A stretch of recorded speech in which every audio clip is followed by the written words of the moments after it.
G'day, this is Captainoob, and that is how you keep an idiot in suspense. This is a Bloodied rolling pin with 40% more power attack damage as a secondary legendary effect. So obviously this legendary effect lineup lends itself to doing a lot of damage, so through the course of this video we'll just be seeing how much I could possibly push out of a rolling pin without using any cheap stuff like chems to artificially boost our damage. We're going full build with this, and this time I'm actually using Becky. You might have told by the thumbnail that I'm using a different tune to what I have usually used for melee weapons. We're using Becca the Brawler, which is mainly specced for using melee weapons, so we won't have anything like Bandolier 2 holding back Incisor to just 1 perk point. So that'll be pretty good for damage output. We've also got Talons and Twisted Muscles on this character to push our damage even further than what we could have with our strength build, because in the name of versatility I had to leave those out. We still did a decent amount of damage, but we're going to get a lot more out of this particular build. So we're doing 80 damage with this thing right off the bat, which is, I mean, not great. It's pretty terrible actually. So let's chuck on some gladiator perks because it is a one-handed melee weapon. So we'll chuck all of those on. Hang on, let's just find the other one. It's around here somewhere. I know it. There it is. And of course, Bloody Mess goes on too. A couple of things are worth mentioning. We've got Ninja and Sneak, also Enforcer, so any Scorch Beast will bring them to the ground. Ninja and Sneak are for multiplying my damage by 3 if I am sneaking. Nerd Rage is there to boost our damage when we're in Nerd Rage threshold. Obviously, Adrenal Reaction and the Bloodied legendary effect synergize extremely well with that, as well as Radical, because we're going to be gating our health with rads like we usually do. Fireproof is there to stop the Scorch Beast Death Breath from killing me. Life Giver will give me a little bit of miraculous health regeneration because bugs. And Adamantium Skeleton will allow us to not get staggered as much via crippled limbs. Also got Incisor and Martial Artist for armor penetration and swing speed, respectively. And that's the kind of build we're going for here. And we're doing a whopping 136 damage, which is around like a hunting rifle, isn't it? Maybe a little bit less. Alrighty, so here we are. Nerd Rage threshold has been achieved, and also got a couple of buffs on, just some resistance stuff apparently.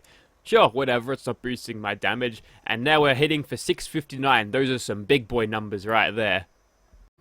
Alrighty, so here we are at Gordon Ramsay's Hell's Kitchen, and we're going to be sending a lot of things to Hell during the recording of this video, so it fits that we're at this particular location. Just taking you through my armor very quickly, I've got all unyielding AP refresh, and 2 of these have reduced fall damage, which is nice, and my arm bits have aerodynamic, which reduces the AP strain on my AP, but when I power attack, which is advantageous if I want to, sprint around and use this thing. But what I'm going to do first is just play the metagame of see what we can and can't one-shot. So, no adrenaline, 1957 damage on that bloke off the bat, which is exceedingly powerful. They forget where I am for a second. Big mistake for these muties, and they are now dead. And I ain't even broke out the power attacks yet, and we can one-shot all of these bastards. So the next guy will try to bonk on the head, see what we can do. I saw 10,000 damage with a rolling pin. You know, who needs those fixes, man? We've got what we need right here. We've even got a Bowie knife that's good at shooting, good at poking at robots and stuff. That's pretty cool, right? So we're almost at full adrenaline at this point, and we probably don't even have to sneak. A big old power attack to the face will kill them pretty easily. That wasn't actually to the face, but whatever. But now we're getting almost 900 damage. That goes alright. So we could probably keep on sneaking to, make sure we just cheese this with the amount of damage that we're getting. But I want to see what we can do when we're just running up to these guys and power attacking, because if you are sprinting and you execute an attack, it's a power attack right away, and you can actually use this to your advantage by getting really quick strikes. And look at that AP regen, it's coming back so quickly, so I need to stand there for like 2-3 seconds still, and I'll be good to go once again. It's so good. I don't need custom fitted legs either for AP while sprinting declines off, but yeah, I don't need it. AP regen is so good. Okay, but we're not without limitation though. If stealth fails and we're in a position where we're getting attacked by a lot of super mutants at once, we're going to die because we don't necessarily have the swing speed to deal with everything as fast as possible, and if we do get hit or shot too much, we will eventually die. Obviously, it's due to RNG sometimes when there's... Nice. Back in the caution. Thank you, escape artist. yeah, it depends how Serendipity wants to treat us, but generally it's fairly reliable, but you don't kind of want to rely on it all the time, so we'll just keep on going. If we want to go full Grognak Assault mode, we can, and yep, you can explode super mutants with this thing, and I mean, there's not a lot of weapons that can't explode stuff, but I've got a little bit of personal experience being at the receiving end of a rolling pin attack, and I can confirm that it hurts, and this is like back in my childhood. I must have had a little bit of an attitude on me because to straighten me, to put me back online, in line, sometimes mum or dad would hit me with the rolling pin when I was just, you know, making a nuisance of myself. It stopped me doing what I was doing, and I feel like it raised me, right?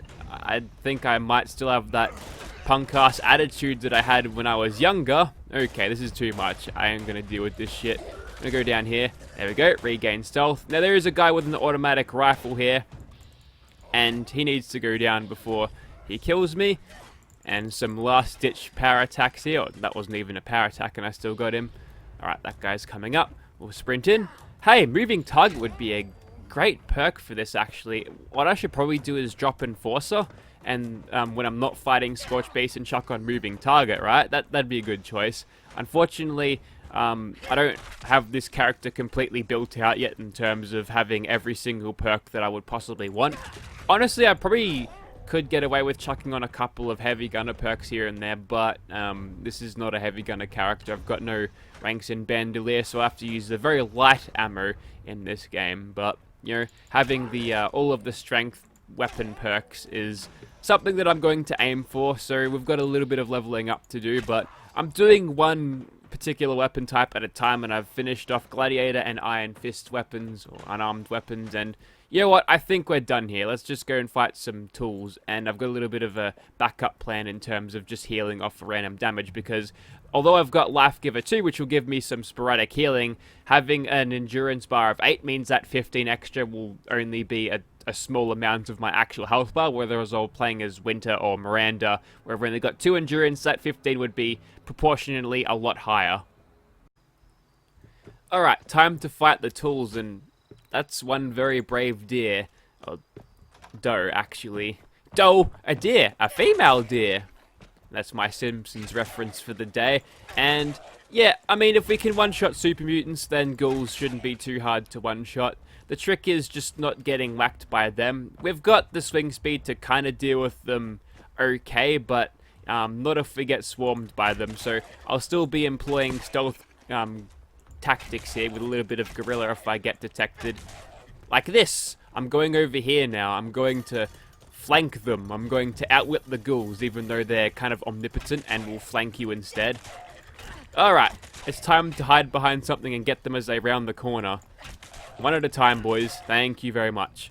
And just hit across the chops for 1800 damage. Always does well.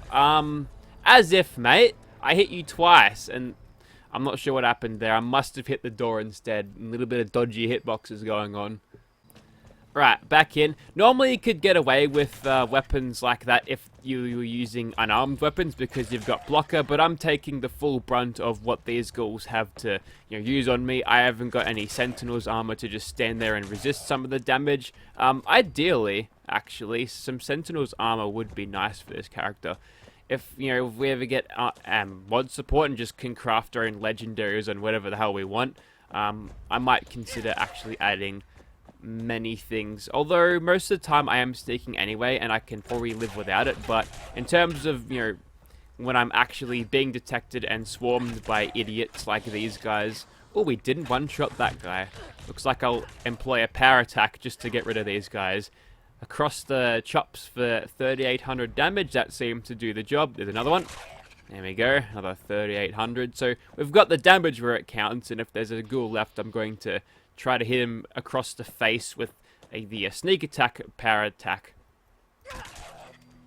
Well, I got 5700 on that, and that wasn't a headshot too, so yeah, that gives you an idea of exactly how much damage this can be doing. Almost got killed by a ghoul there again. No good. Alright, let's move on. Alright, this one fight should be simple. Jump and whack him in the head. We'll call it a day. There we go. 8,600 damage on old mate Swan. Alright, crabs are next on the chopping block, so we'll deal with them. And how we'll deal with them is, I'm going to stay back a little bit because they're diseased and that's not good. That one's not diseased, but he's potentially carrying damage over time on him, which is, you know, not ideal to deal with. There's another one. Hit him. There's the glowing Milet King. He's diseased, so we've got to keep our distance. If you keep away from actual physical contact with them, I feel like you can get away with not catching the diseases, but if you go up and actually touch them, that's when they'll transmit it. And with decent frequency as well. I have a higher endurance build than my other characters, so I might get away with it here to an extent, but, you know, prevention is the best cure, right? And I hit that queen for 5,000 across the chops. Ooh, looks like we've got a challenging fight ahead of us here. Oh, it might be if I was not using VATS. We just get closer to you. Oh, we can't actually one-shot these guys. I mean, with a power attack we can, sure, but we'll just keep on power attacking, I reckon. And is that 308 XP for each of those Milet Kings? That is some good shit right there. There we go. Not exactly a headshot. That one's on a segue. They like to do that a lot. They just sometimes lose their animations. I think I saw 11,000. We don't have anything crazy like glow sight to push that damage up even further, but any more damage would just be overkill at this point, I think. Alright, taking a little bit too many rads. We'll quickly attempt to get that one. I was way out of the way of that one. There we go. Whoops, that was the wrong button. Escape artist work for me. It kind of did. Got a stagger there. He tried to T-pose, but the flexing doesn't work. I saw that game. He just lost his animations for a second and it got him killed. he was celebrating a little bit too early. I think he thought he had me, but no, he didn't. And a good old whack across your face, and we're done here. I'm not sure if I must have hit him in the shell because that didn't do nearly as much damage as I was getting for the other ones. Okay, the moment you've all been waiting for, the baby bats. And this will be a nice template to see how good we'll go against Barbara when I eventually get around to doing this, because I'm committed. I'm committed to this.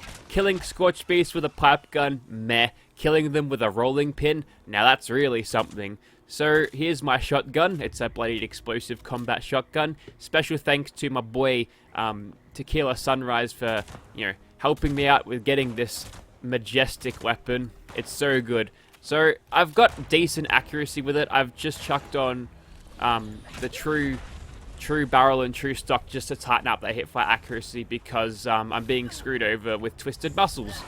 Oh, can't get him in one shot. That's a shame. But we can manage to 3-shot him there. There's another one. Just get him nice and crippled. Plenty of pellets going to him. Heaps of RNG going. And I've found that the combat shotguns are definitely the best way to go in terms of actually killing them. Now this is where I get screwed over by twisted muscles here because I'm not going to get a whole lot of damage. Ah, there's a gulper showed up. Well, that's a good a time as any to actually apply some rad meds because I saw my rad bar creeping up there and that's not something that I want to deal with. There we go. We're going to die very slowly if I don't get this shit sorted out. There we go. Alright, we're going to have to deal with that gulper because he's just going to throw off my sneak criticals. Fortunately for me, I can cripple him and he just kind of flops around on the ground, I think. Jesus. Okay. He was right on the money too. And he was looking at the ground like, huh? Alright. There we go. Now the Scorched Beast is not only... Well, he's not aggroed anymore, so I should be getting sneak criticals. Look at that. It's so good. Enforcer. Enforcer 3, combat shotgun with explosive rounds. Now I'm thinking I might be able to cheese the sheep squatch imposter. That's what I want to see. Good stuff. So I'm thinking that we're like at 10% bloodied nerd rage threshold here, and just to peep that damage for a second, 930. We're almost getting 1,000 damage base on this, which is fairly decent. What I might do actually is just do a precautionary diluted rad away. I've got one. There we go.